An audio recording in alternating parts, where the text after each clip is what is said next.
Welcome back to Sika Strength. Welcome back to Sika Stan.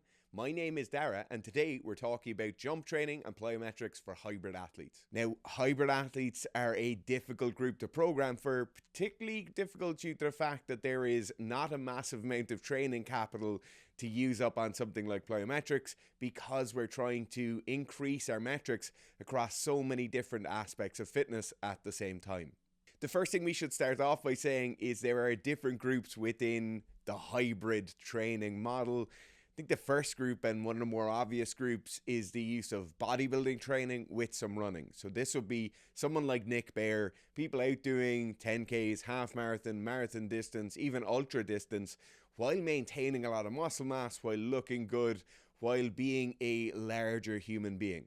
Now, this is something that doesn't really exist, to be honest, in the endurance world. Most people running marathons, half marathons, or 10Ks aren't wanting to hold any additional muscle mass at all. They'll want to be as slender, as thin, as light as humanly possible while maintaining good form. In my opinion, the want to do bodybuilding and running is extremely valid. You probably want to be a bigger person, able to handle yourself a small bit better, and so it's a perfectly reasonable thing to want to be able to run a long distance or have good cardiovascular health while also maintaining a good amount of muscle mass, maybe looking better and feeling better. The second group then is a group that likes to do some strength training rather than bodybuilding with the running that comes alongside it. So this might be somebody like Fergus Crawley, able to do unbelievable feats of endurance training while getting those massive strength numbers up at the same time. So this is a type of training I really like doing myself. It's a type of training which is quite difficult because the strength training tends to take a bit more of a toll on your body than standard hypertrophy or bodybuilding training would. And then the run training, it really depends where you want to go with the running, whether that is up to the marathon distance or beyond, or whether it is down to something as small as a mile. This would be kind of grouped into that general run training with strength training. The final group then is a newer group of athletes that might look like someone like Blaine McConnell, a lot of sprinting and lifting at the same time, or even Gerf's training from the last year, where he's doing a lot of explosive sprinting work, a lot of plyometric work, and doing weightlifting or powerlifting or general strength training at the same time. In my opinion, this is one of the coolest aspects of our hybrid group at the moment. These are incredibly powerful athletes, very horse-like athletes, moving a lot of weight around and being able to move their own bodies around very, very quickly is incredibly impressive. Now, each of these groups needs slightly different things in their plyometrics training, and I think that's quite obvious from the outset. Somebody who's looking to run marathon distances is going to do things slightly differently than somebody who wants the fastest flying 20 meters of their possible life, or somebody who wants to jump as high as humanly possible is going to do different training than somebody who wants to run a fast mile or a fast 5K. In our first group here, we're going to talk about running and the use of plyometrics to increase both our running efficiency, but also make us a small bit more resilient to those repetitive strain style injuries. So when we're running, we really want to get as efficient a stride as possible. Whether it's sprinting, whether it's long distance running, we're looking for efficiency. We don't want to be wasting energy by having to rebuild positions at every stride. We also want to make sure our foot is hitting the ground in the same place each time and we're not having any braking force coming back up into the body that we'll then have to work past in order to accelerate. So if we're looking at a sprinter, our ground contact is going to be in a significantly different place than if we're looking at somebody doing 42 kilometers. In terms of the injury prevention stuff though, generally speaking, our prescriptions are very similar. What we're looking at is the foot itself, the ankle joint, the knee joint, and the hips, and making sure the tendons and ligaments around those are as robust and as good as possible at the skill of contracting and relaxing with the muscle unit. So imagine I'm running, I'm going to take thousands of steps on this single run. If I start breaking down, and if the muscle is becoming fatigued, thus increasing the load that's going through the tendon, because that muscle won't be able to relax as quickly for every stride, I'm then going to have this increased risk of repetitive strain injury. In this case, the very baseline for somebody looking to increase the validity of their tendons, increase the integrity of their tendons and ligaments when looking to push those repetitive strength style injuries down the road a bit further, our baseline looks like skipping with a skipping rope.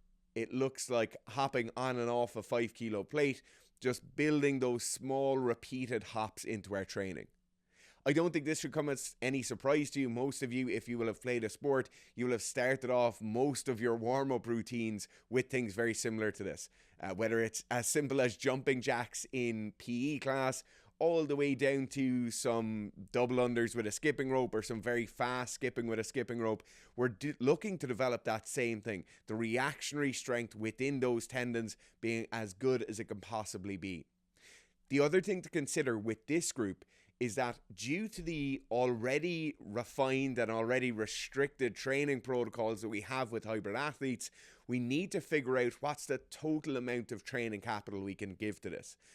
I'm basically looking to build to a threshold level of training. That might be 2 sessions per week. That might be 3 sessions per week, 15 to 20 minutes in each of those sessions.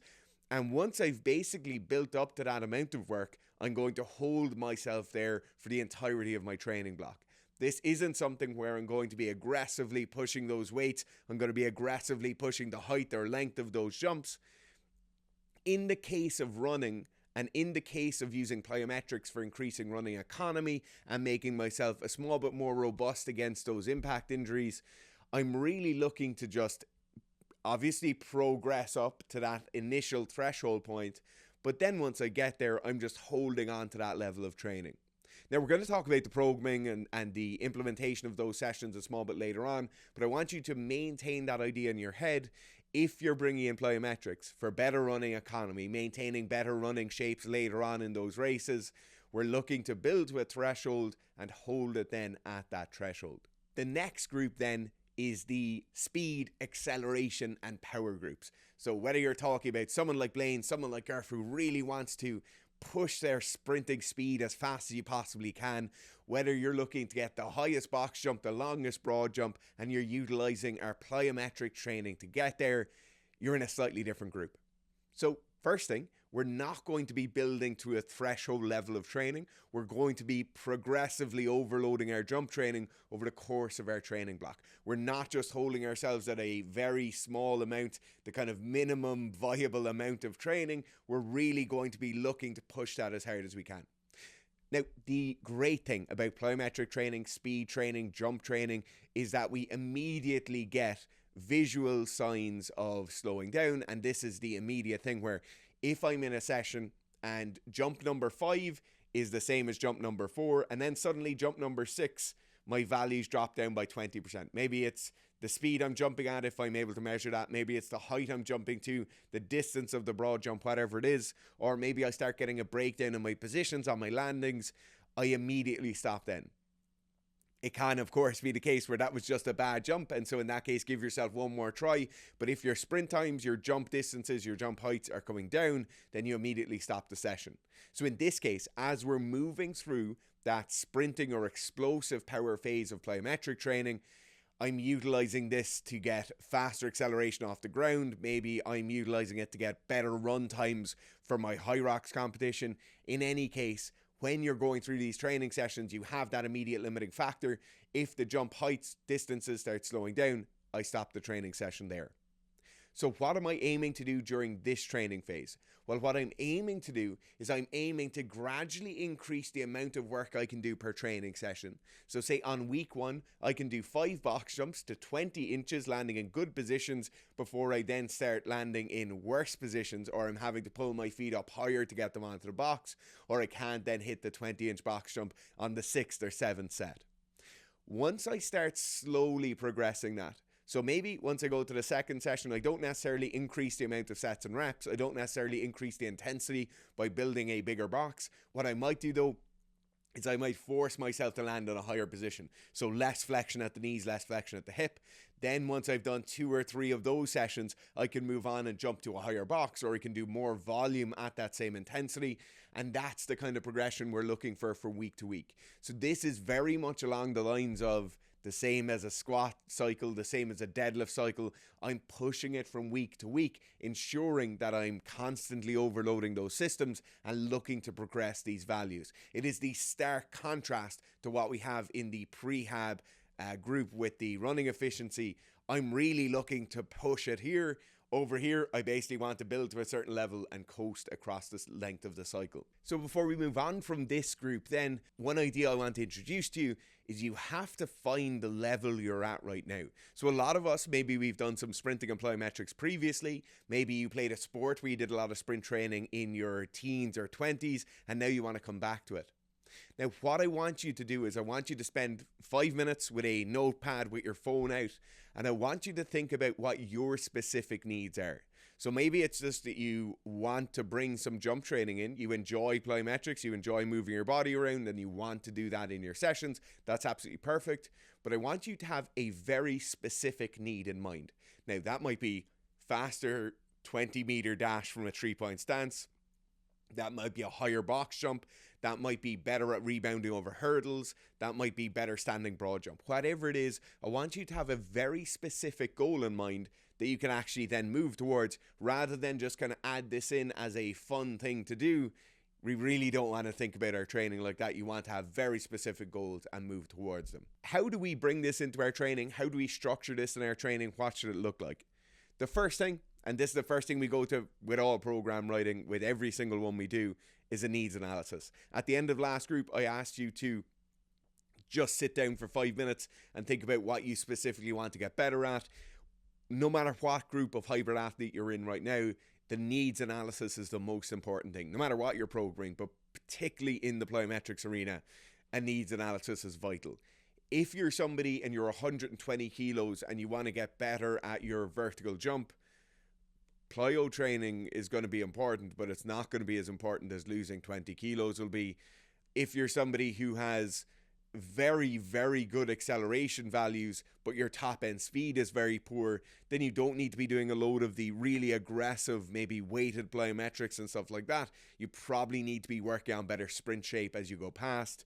Or maybe you're somebody in the opposite case who has very good top end speed, but it takes you too long to get there. And so you really need to work on that first 5, 10, 20 meters of the sprint, in which case some more weighted plyometrics will work out very well. Once you've done that, once you understand what you need, or you've had a conversation with yourself about what you need, the next step should be looking at how much training you can give it. We've spoken a number of times in this video already about the hybrid athlete having a restricted training timetable due to the fact that they're trying to do so many things at once. In this case, what I would say is sit down, look at your training schedule on a weekly or a monthly basis, figure out if there's a couple of sessions per week in there available to you, figure out if that's an hour-long session you have before you go for your long run on one of the days. That's absolutely perfect. What I would say, generally speaking, is find out how much time you have and then half that, because you probably don't have that much time available to you. What I would say is plyometrics work as a great warm-up for our other sessions when that never works in reverse. So if I have a longer run at a slower pace in there, a plyometric session earlier on that day or immediately before that longer run is really good. Warms you up, you're well primed, you're not going to be very fatigued after it. In the same way where if you have a general strength or bodybuilding session, doing your 20 minutes of Plyos on the track or outside the gym beforehand will get you very primed, very warm, get that body entirely ready to go into the gym and lift weights. But the opposite is never true. Doing a long run before you do your Plyos is a terrible idea. Lifting weights before you do your Plyos is arguably an even worse idea. So when we're planning out these weeks, when we're looking at how much time we have, you need to be fully fresh when doing a plyo session every time. You should never do plyos or explosive or power training under fatigue. The final thing then is have a look at where you are right now. So it might be that you have 3 hours a week available for some jump training. You do have that ability to slot it into your training. It's not going to massively tax you. But when we're looking to write our training program, we already figure out where we need to go, what our needs analysis is, what the last step in the ladder is. Now you need to figure out what the first step in the ladder is. Can you go and do a hill sprint session? Can you go and do a full jump session and not have any of those twinging pains in your ankle, Achilles tendon, your calves, your foot, your knees the next day?